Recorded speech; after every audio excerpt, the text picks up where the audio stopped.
cutting edge of human intelligence. Being funny, expressing a loving sentiment, and that's what, of course, poetry is trying to do, is the cutting edge of human intelligence. If you were saying, no, that's just kind of a sideshow. Intelligence is really logical thinking. If that were true, then computers are already there. It's really being funny or sexy and so loving that's where humans still have an edge. I believe ultimately computers will learn that, but these are extensions of ourselves. So it's not an alien invasion from Mars. These are extenders of ourselves.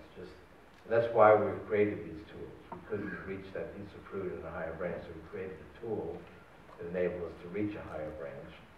And we've been creating more and more sophisticated tools to extend our physical reach and now our mental reach, and ultimately our emotional reach. And our ability to express emotion in these transcendent ways, like music or poetry, is the ultimate achievement of the neocortex.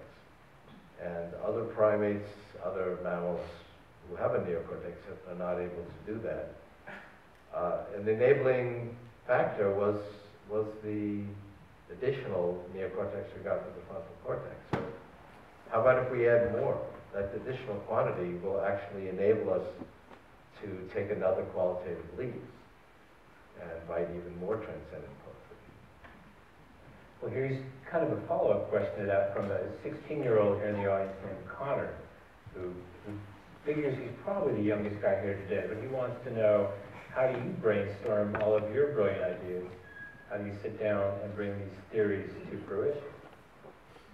Well, I'll mention one technique I actually use a lot, and I really find it useful, which is to harness my dreams, literally. Freud said that in your dreams, the sensors, C-E-N-S-O-R-S, are relaxed. We have lots of parts of our neocortex that are constantly telling us you can't think that way. So that's why in a dream, these sensors are relaxed and you might dream about something that's culturally or sexually taboo. You allow yourself to think these thoughts. Well, there are professional taboos also. You can't solve the signal processing problem using these ideas, and linguistics doesn't work that way. Well, those are also relaxed. So I do this every night, pretty much every night. I assign myself a problem. And it could be a real problem with an invention, how to solve a certain piece of technology, or a math problem.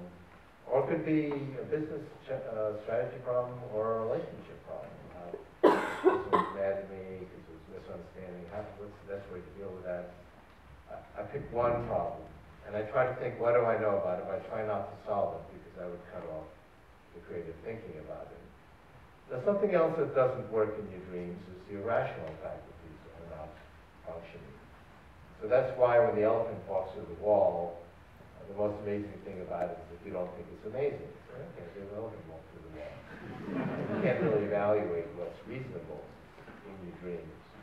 So in fact, I will assign myself a problem, I'll think about it, and then I fall asleep. And if I wake up in the middle of the night, I usually do at least once, I'll see that I'm dreaming in some strange, oblique way about that problem. I try not to interpret it at that point.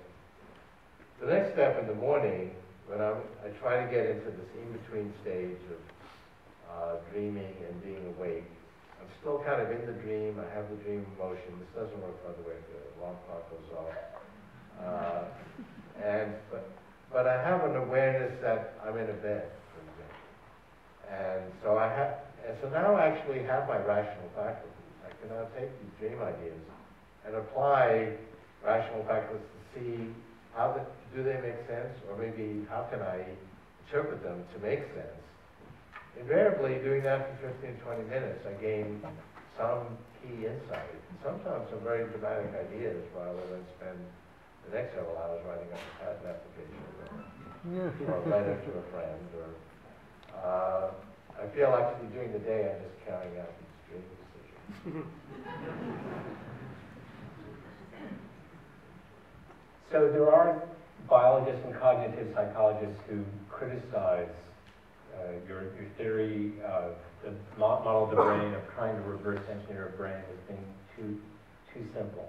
I'm wondering if this person from the audience, wondering if you can explain how you answer that criticism, which you actually do in the book when you bring in some of the critics, Paul Allen and others. I mean, Paul Allen wrote a thesis with this idea. There's an article in Technology Review that every single connection, all these little twists and turns of the neural connections, which there are hundreds of trillions of them, are there for a reason and were fashioned by evolution to do exactly the right job.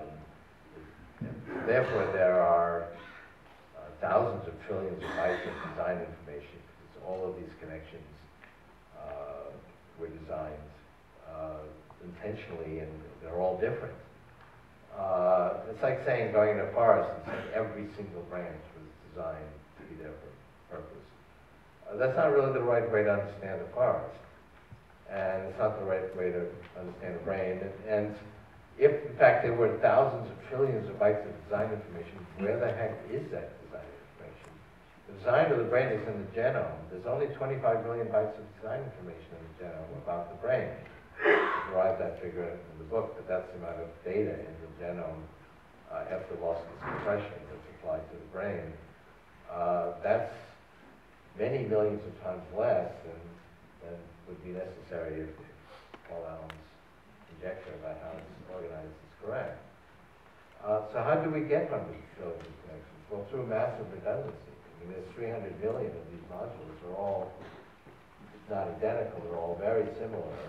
There's a certain way that they're organized, but that each module is not separately defined. I mean, there's one basic definition for how that module works, and then it says, okay, repeat 300 million times. It's more complicated than that, but it's a level of complexity we can understand in our understanding. So that's one answer to that.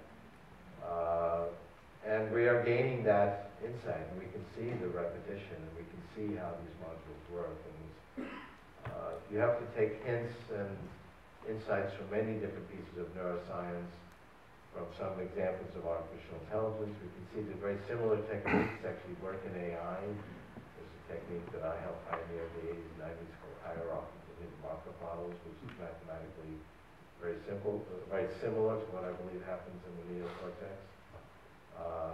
And we can then see actually how that technique works in our computers, and that gives us certain insights. So you have to draw upon a lot of different sources. But the picture is actually becoming quite clear, and that's what I articulated in the book. So let me combine two questions, because we're just about out of time here. You can choose to answer one or both. A serious one, which you deal with in the book. Free will, identity, consciousness. Are these questions that can be resolved through science? And where you make your leap of faith where those might be concerned. And then someone from the audience wants to know, are you just a robot sent in the future to prepare us for the assimilation? Maybe, but if so, I haven't been told about that. I have a chapter, Thought Experiments on the Mind, and the reason this is called How to Create a Mind is a mind is a brain that's conscious, has free will and identity, so it brings in those issues. And I make the case that those are in fact philosophical issues, not scientific issues, and that's not clear on its face. But I really try to demonstrate that there's no falsifiable experiment, which is the essence of science, that you could run that would prove that an entity is or isn't conscious without making some philosophical assumptions.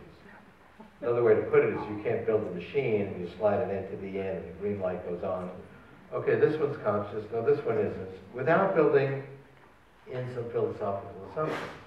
So different philosophers would build in different assumptions. John Searle would want to test whether or not it's squirting biological neurotransmitters. If it isn't, the green light won't come on. Dan Dennett would be substrate independent, but he would want the entity to have a model of its own thinking. And then maybe it would be conscious that it could actually describe its own thinking processes. But these are all leaps of faith.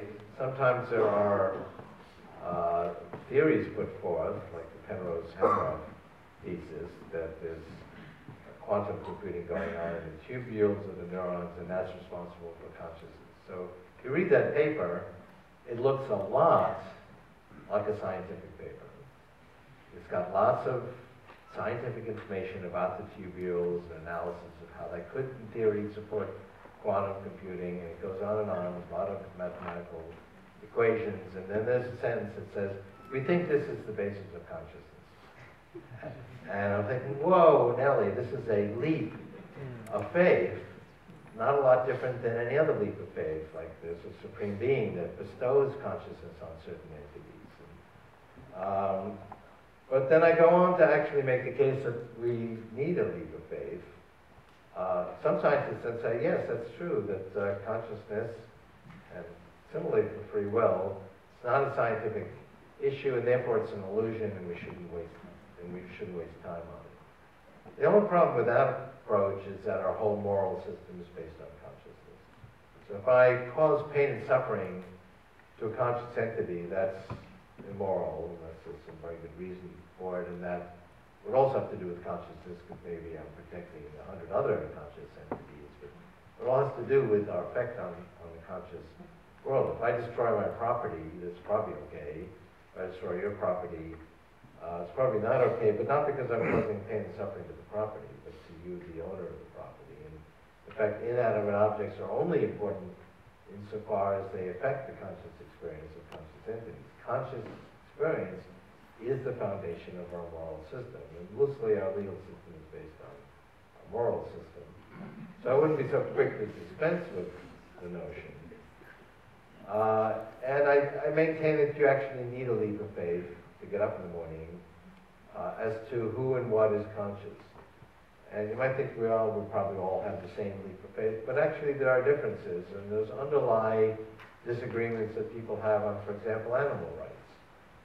If you really believe, as I do, that higher level animals are conscious, then you have one attitude, that these are really kind of like hurt people.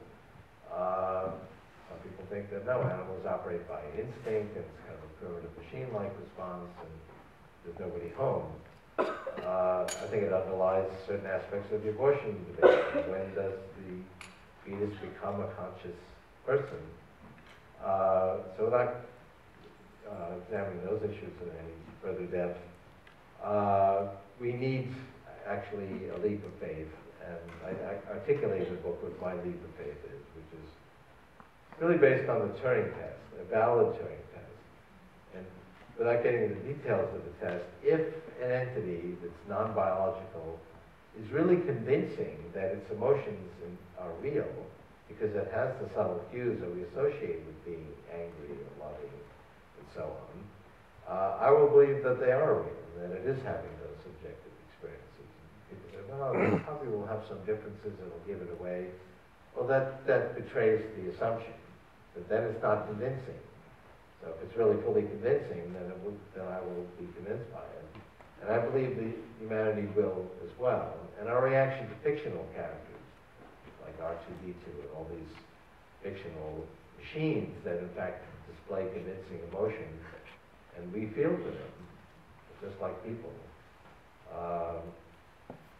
So there's similar dilemmas on free will.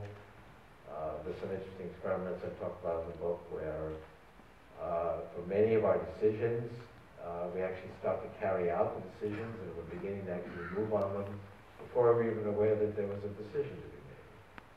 And and we do know that most of what goes on in the neocortex is not conscious.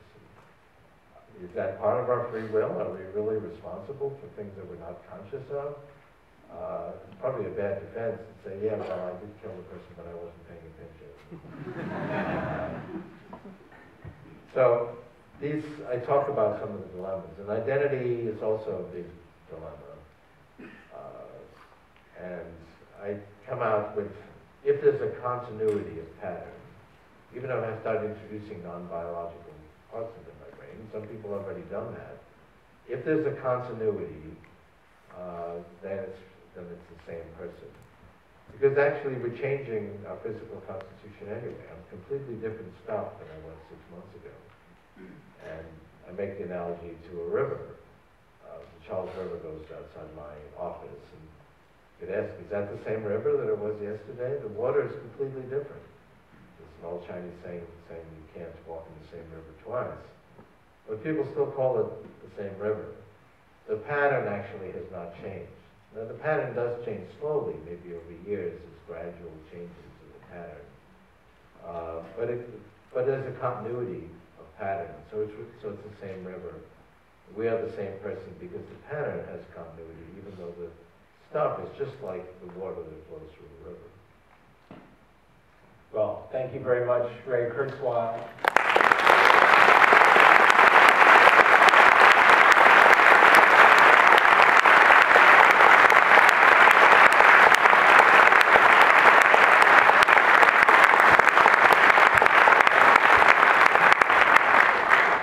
I hope you've enjoyed this evening's program brought to you by the Commonwealth Club Silicon Valley. Again, I'd like to thank Ray Kurzweil, author of How to Create a Mind, The Secret of Human Thought Revealed, our audience here in Palo Alto, and those of you joining us on the radio. Now, this meeting of the Commonwealth Club, celebrating more than 100 years of enlightened discussion, is adjourned.